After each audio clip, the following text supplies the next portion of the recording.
Shalom et bonjour une fois de plus ce matin dans notre moment de méditation. Bienvenue dans notre moment de méditation.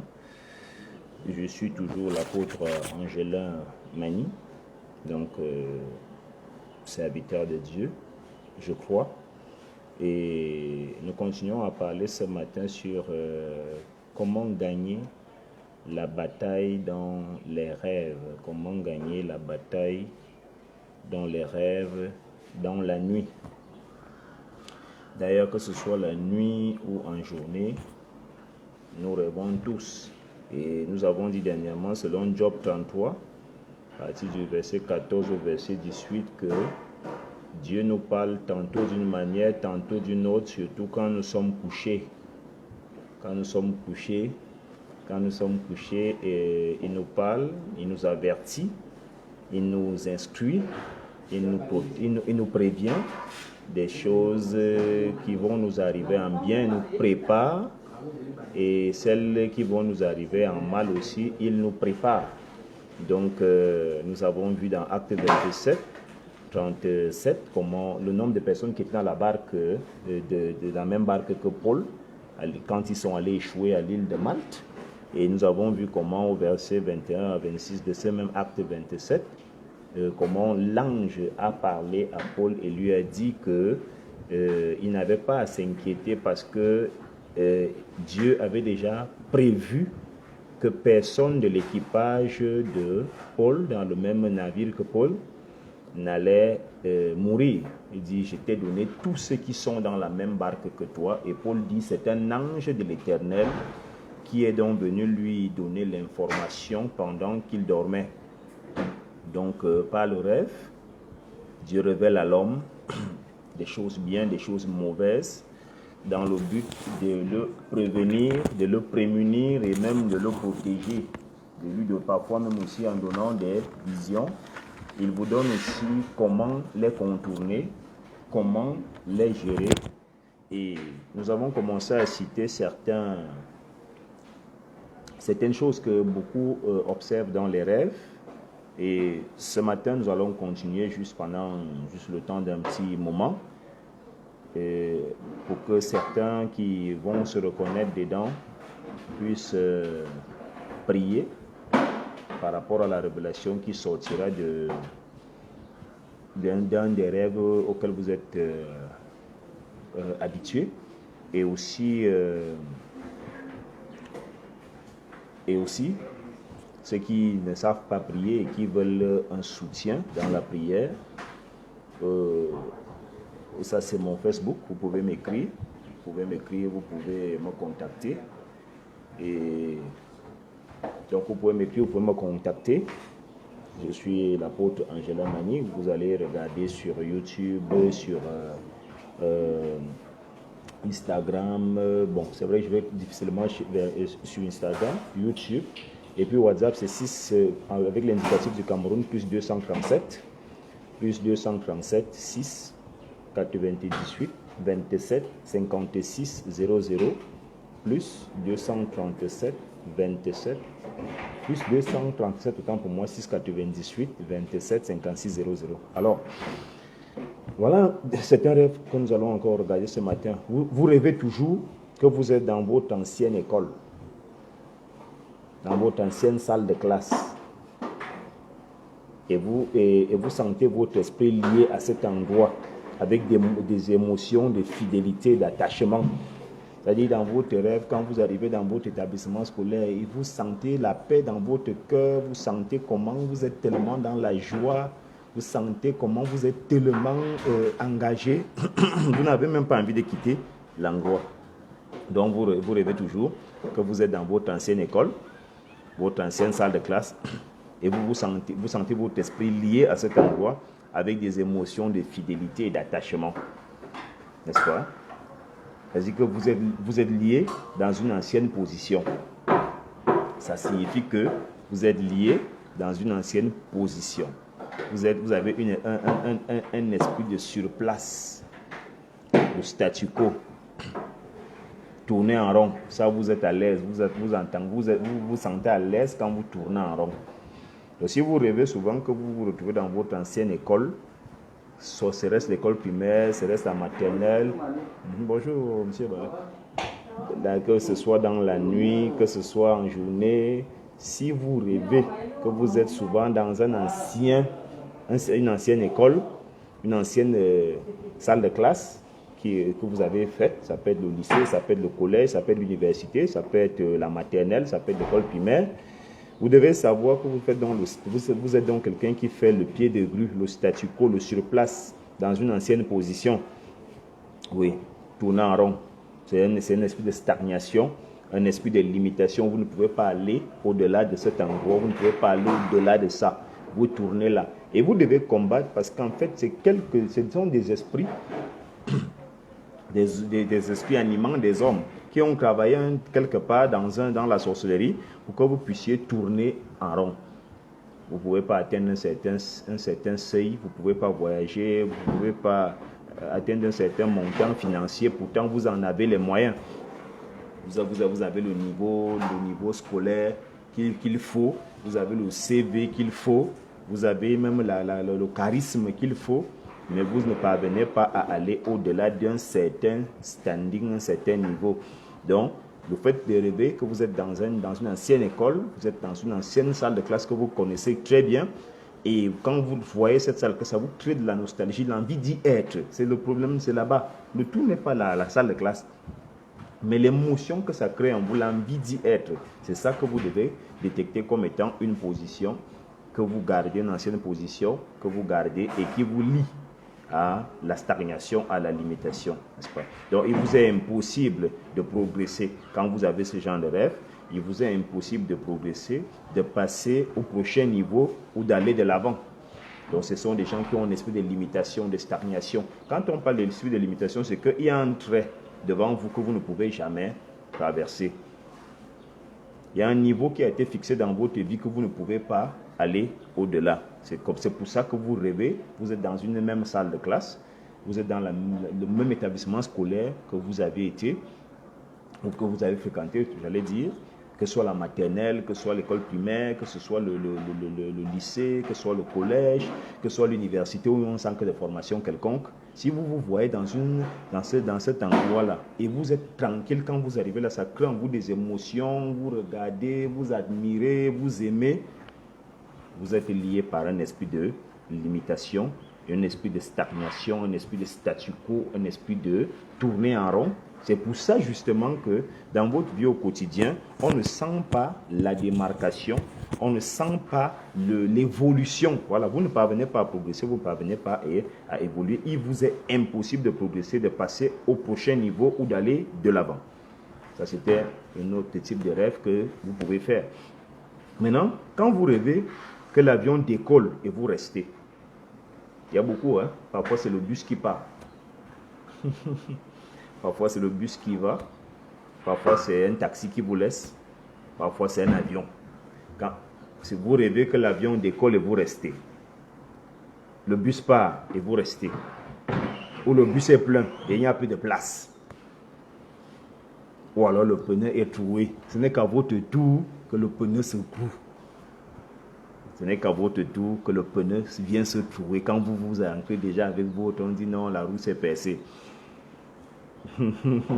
Tout ce que vous commencez, vous ne le finissez pas dans le rêve. Par exemple, quand dans les rêves, vous commencez quelque chose et vous ne finissez pas ça. Ça peut être commencer à construire une maison, ça peut être commencer à écrire quelque chose, ça peut être commencer à laver ou à faire quelque chose et après ça se coupe. Si vous avez ce genre de rêve, vous rêvez que l'avion décolle et vous restez. Le bus part et vous restez. Ou le bus est plein et il n'y a plus de place. Ou alors le pneu est troué. Ou alors tout ce que vous commencez, vous ne le finissez pas dans le rêve. C'est le retardement et le vagabondage.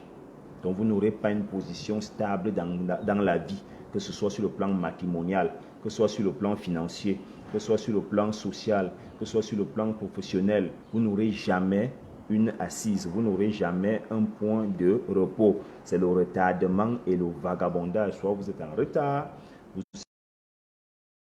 vous vagabondez.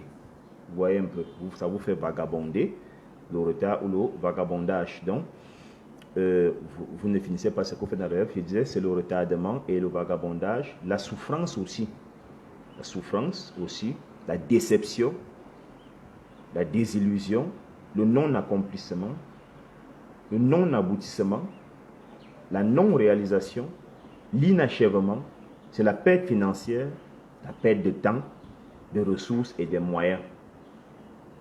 Perte de temps, des ressources et des moyens. Donc, on va te mettre dans plusieurs projets pour n'aboutir à rien.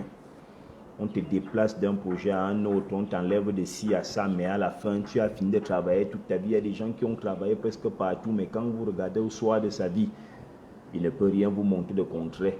Il y a des gens qui travaillent fort, toute une semaine ou tout un mois. À la fin du mois, tu regardes ce qu'on lui donne. C'est rien du tout. Donc, on va vous mettre dans plusieurs projets pour n'aboutir à rien. L'ennemi est contre votre progrès. Voilà. Maintenant, si vous rêvez que vous servez tout le monde, les autres sont assis et vous seuls êtes au service, vous devez comprendre que vous êtes juste esclave.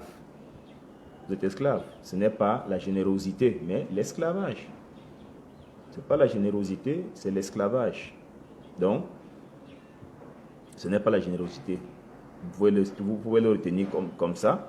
Et si pendant que vous servez autour de vous, il n'y a que vos membres de famille, alors votre esclavage est un esclavage qui est lié à votre famille. C'est dans votre famille qu'on vous a donc rendu esclave, ou alors on vous a rendu esclave pour votre famille. Donc, si c'est à l'église, vous pouvez comprendre que c'est l'esclavage de l'église. Vous êtes le manaok de tout le monde à l'église. Si c'est au travail, vous êtes le boy de votre entreprise, le garçon de course ou la fille de course de l'entreprise. Donc, si vous rêvez, vous prêchez l'évangile. Si vous rêvez que vous êtes en train de prêcher l'évangile, c'est une bonne chose. Ah oui, si vous rêvez que vous êtes en train de prêcher l'évangile, vous gagnez des âmes pour le Seigneur, c'est une bonne chose. Soit vous le faites déjà au quotidien, ou alors le Seigneur est en train de vous passer un message par là que vous êtes donc un prédicateur. Pas obligatoirement prédicateur pour devenir pasteur, mais un gagnant d'âme, en fait. Un gagnant d'âme qui peut donc être soit évangélisateur, soit évangéliste, ou alors un simple chrétien, mais qui a cette grâce de convaincre plusieurs que Jésus-Christ est Seigneur. Donc si vous rêvez, vous prêchez, ça c'est une bonne chose, et même jusque-là, observez bien, vous prêchez où? Vous prêchez où? Il faut regarder, vous prêchez où? C'est très important. Vous prêchez à qui? Et ces gens à qui vous prêchez réagissent comment? Vous leur dites quoi? Vous leur dites ça pourquoi? Quelle est la finalité? Tout ça, vous devez regarder, parce que quelqu'un peut prêcher, mais commencer à dire n'importe quoi. Peut-être même dire que Jésus est anathème. Donc, votre rêve, vous êtes en train de prêcher, vous devez bien le sonder pour ne pas dire des bêtises et puis penser, après avoir même parlé au nom de Satan. Dans un rêve où vous étiez pourtant en train de prêcher, vous parliez au nom de Satan et dire vraiment le Seigneur un appel. Donc, il faut regarder qu'est-ce que vous étiez en train de dire, c'est très important. Donc, si vous voyez des tortues et des escargots dans vos songes, ça signifie que vos progrès sont combattus. Vous avez un esprit de lenteur, un esprit de lourdeur. C'est pour ça que vous allez voir certaines choses se passent bien dans la vie des uns et des autres, mais dès que ça arrive à votre tour, ça lambine, ça perd le temps, ça traîne. Il y a des gens qui viennent facilement, ça prend, mais chez vous, ça traîne, ça lambine, ça perd le temps et tout. Donc, c'est comme ça quand vous voyez les tortues ou les escargots dans vos songes. Vos progrès sont combattus. Il y a un esprit de lenteur dans vos bénédictions. Maintenant, si vous rêvez, vous perdez des enfants. Vous avortez. Quelqu'un vient vous étouffer pendant votre grossesse. Ça veut dire que quelqu'un vient vous voler vos enfants. Votre fertilité. Ça peut être des enfants comme enfants. Ça peut aussi être votre fertilité. C'est-à-dire que même si vous faites des champs, vous investissez dans ci ou dans ça, ça ne va jamais aboutir. Parce qu'on vous a déjà volé votre fertilité. Un enfant, quand on vous prend, ça peut être le fruit d'un champ aussi qu'on vous a pris. Ça peut être, par exemple, les bénéfices d'un investissement, par exemple, qu'on vous a pris. Donc, ce n'est pas obligatoirement toujours l'enfant comme enfant qui sort du ventre après 9 mois. Donc, si vous rêvez donc que vous perdez des enfants, vous avortez, quelqu'un vient vous étouffer pendant votre grossesse, ça veut dire que quelqu'un vient vous voler vos enfants, votre fertilité, votre fécondité, votre productivité, vos bénéfices, vos bénédictions aussi. Parce que l'enfant aussi est un symbole de la bénédiction. Donc, votre progrès est donc arrêté. C'est le décret qui vous accompagne. Quand vous avez ce genre de rêve, sachez que c'est le décret qui vous accompagne. Donc, vous rêvez que vous faites un accident où vous êtes mort. C'est un esprit d'accident, d'incident, de mort. Et c'est aussi les progrès qui sont arrêtés dans la vie de quelqu'un. C'est-à-dire que vous pouvez mourir physiquement. Vous pourrez avoir un incident malheureux qui peut vous arriver. Mais aussi, ça peut être les progrès qui s'arrêtent. Le progrès qui s'arrête dans votre vie. Alors vous ne pouvez plus avoir une expansion. Vous êtes fini. Comme s'il y avait un mur qu'on mettait devant vous. Vous savez, quand quelqu'un est mort, c'est un mur qui est devant lui. Donc c'est un peu ça. Alors, vous êtes mordu par un serpent ou un animal, n'importe lequel. C'est une perte importante qui va arriver dans votre vie. Pour ceux qui ont souvent des serpents qui les mordent là. Vous finissez de prier par exemple et le matin vous êtes bien portant.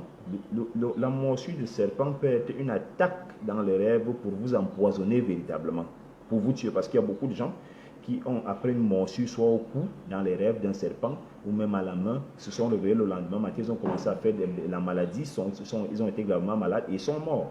D'autres même sont devenus fous à cause d'une morsure de serpent. Il y a aussi d'autres, il n'est pas fou, il n'est pas malade, mais c'est une perte importante qui va survenir dans sa vie, une perte très importante. Donc, vous êtes mordu par un serpent ou un animal, n'importe lequel.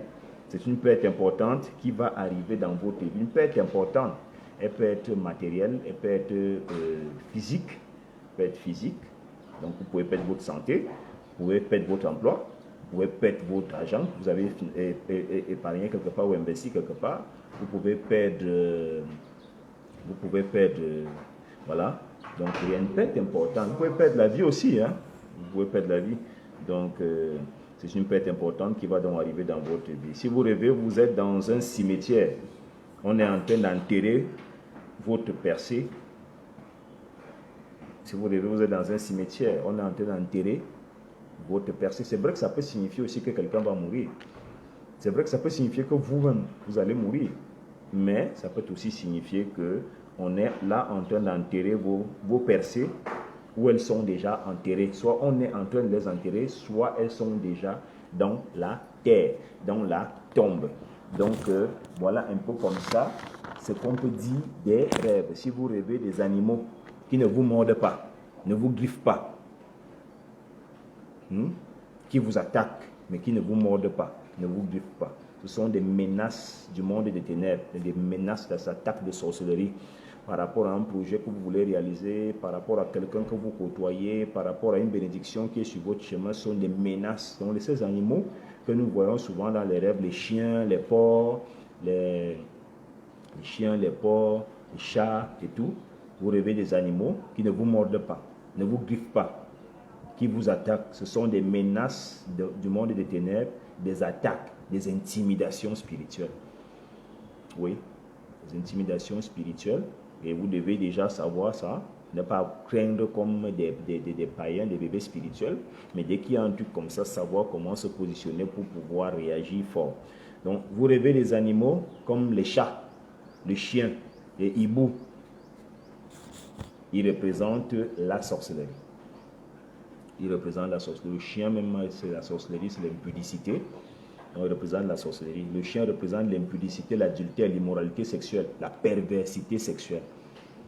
Donc, des gens qui rêvent souvent des chiens qui viennent les attaquer, qui viennent les mordre, c'est-à-dire que vous devez prier directement contre la fornication, l'adultère, l'homosexualité, le lesbianisme, tout ce qui est sexe en fait, que ce soit tout ce qui est sexe, c'est-à-dire c'est le chien particulièrement, c'est le totem même de l'immoralité sexuelle et de la dépravation des mœurs, voilà.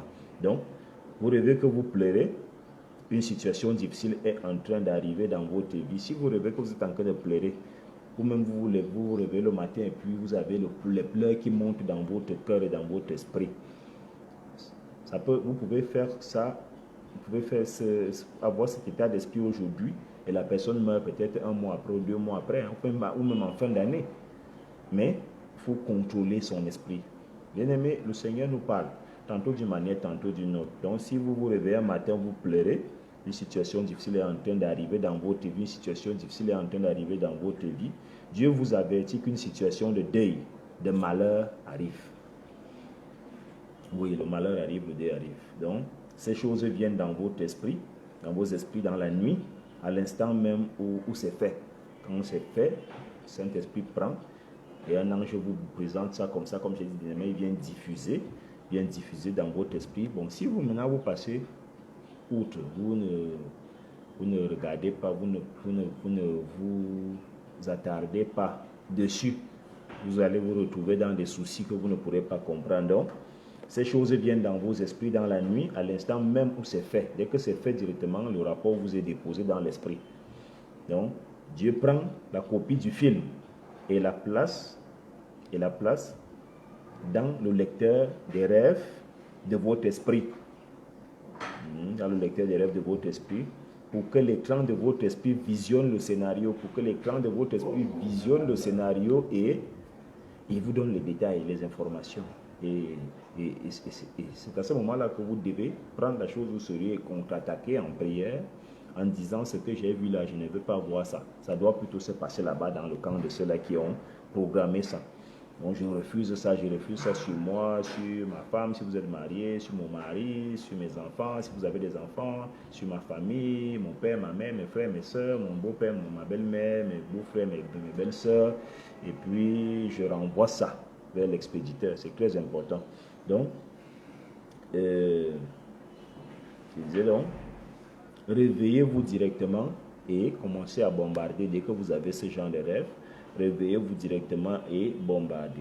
Apprenez à prier à minuit ou après minuit. C'est aussi très important.